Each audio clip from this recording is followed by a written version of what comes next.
Hey again, everybody. So, another episode Call Me Mr. Broadstreet. I'm glad to be back on the air. Of course, I did pick up a little bit of a respiratory, whatever you want to call it, not COVID, from the fest itself. So these are just kind of some reflections on the fest, everything like that. Now, before I get to some of the items and everything, just want to do a few shout-outs. I know one person out there is going to say this sounds like an Oscars list, but you know what? It's my channel. I'm going to go ahead and do it. So there you go. Just a quick shout out to a few folks. Russ Beatles, thank you so much. To Jeff and Nat, thank you for listening. To Mike, Kate, and Shay, great to meet you all there at the fest. And to some of the older school folks that I got to see again as well. Janet, thank you so much. Tom, Andy, Sarah, good to see you guys again. To Ken and Joanne, to Joe, also to Marvin, to Ray, who got me some nice items as well that I'll be showcasing one of, and Kit. Kit, last but not least, it was finally good to meet you in person. You know, it was really fun to get to interact person to person. And yes, we are people, not just behind the computer screens here. So, excuse me, you can tell it's live. See, it's still a little bit lingering, but you know, I'm feeling pretty good for the most part. So, I'll show off a couple items that I got. First of all, I've got the Inner Light, How India Influenced the Beatles by Susan Shumsky, right here. I got to see her talk at the fest right there. Beautiful book, by the way. I hope to have her on the show in a future episode. And I am going to be posting some clips towards the end, just a couple photos and everything.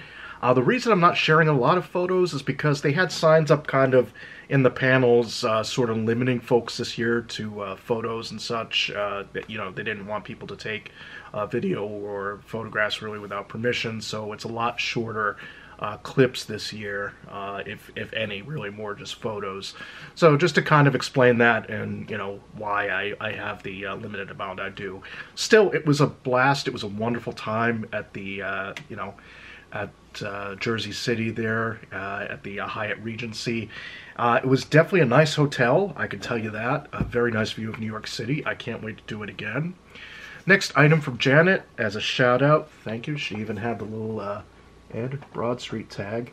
This is the Beatlology magazine from 2006. This is about the hot rod that was featured in the Give My Regards to Broadstreet. Also, shout out to Megan Rock Radio, by the way. Megan, shout out to you. I know you gave me the contact for this gentleman here. I hope to be following up very shortly. I was going to try to follow up after the fest, but of course got a little bit sidelined. But definitely some nice stuff in here, especially the... got a nice little interview. We've got a nice little photo right here. I know the light's glaring off of it, but there you go. So I may end up making a pilgrimage to there at some point to see the car itself. But first I hope to do the interview with the gentleman there. So just another shout out. Next we've got a really nice book. This is by David Bedford and Andrew Phillips. Andrew actually did a nice drawing. I have to go and find it again. It was a nice, cool little drawing. So I hope to have both you gentlemen on the show as well. This is The Beatles, What If? A whole bunch of interesting what-if scenarios having to do with the Beatles and the solo years and everything like that. So I thought it was really, really nice, really good to have. Bought that at the fest as well. Next item that we have on the list is Songs We Were Singing by Kit O'Toole. Kit, had to, of course, pick this up. You right there. And then, of course, it is autographed. Hold on a second. Let me see if I can find the autograph itself. You can tell this is not very scripted, but hey, decided to do something kind of nice and easy and fun at this point. Let's see. Forward, part 1. Yeah. You know, I don't know why I can't find the autograph on this for some reason. I know I did get an autographed copy from her. Oh, here we go. To Ed, a good Beatle buddy, Kit O'Toole, right here. There you go. So, kind of was thumbing through this as well. These are kind of lesser known songs in some ways. Really recommend anything by Kit. She's just an absolute joy. And an absolute joy to meet and everything as well, so really had to recommend that. Russ Beatles 1963, I mentioned you at the top of the video. Got a few things for free. These are just 2 items right here, 2 that I could carry. John and Yoko, Final Testament, Playboy interviews from December I believe December the 6th. If I'm not mistaken. Complete texts. Actually, let's see, part 1. At the Dakota. Let's see. Here we go. Yeah, not from December 6th, actually. My apologies. Sometimes it's, you know. We'll call it fall of 1980, just to keep the video rolling along. But anyways, for free, which was amazing. And thank you so much for the other books as well. They are quite a treasure trove of kind of, you know, 70s to 80s. You had, I mean, Russ had so many articles, everything laid out that he was giving to a whole bunch of podcasters and folks he admired. So I really appreciate it. Dakota Days by John Green. I believe he was the astrologer. This is from 1983, I believe. Let's see, Beatlology. We've already covered that. Beatles What If. We've already covered that. Oh, next. Now here's a good little holy grail item right here. I have been searching for this item literally for 5 or 6 years, if not a little bit longer. This is the Beatles, otherwise known as the White Album, 6 CD edition, US. 180 right there. Still sealed, but I mean, it's kind of, you know, a little bit unsealed here, so I am going to be opening this up at some point, doing a separate video. Now, this was very hard to find because unlike the other box sets, unlike Let It Be or Abbey Road, which seem to be still in print or at least easier to find on the secondary market, for some reason this 6 CD edition, right away it had sold out. I'll go ahead and read basically real quick. What we've got is the album itself. We've got sessions. We've got the E-S-H-E-R. I don't know whether you pronounce it Escher or Escher. I'm just going to pronounce it Escher for simplicity's sake. Escher demos. We've got sessions. We've got more sessions.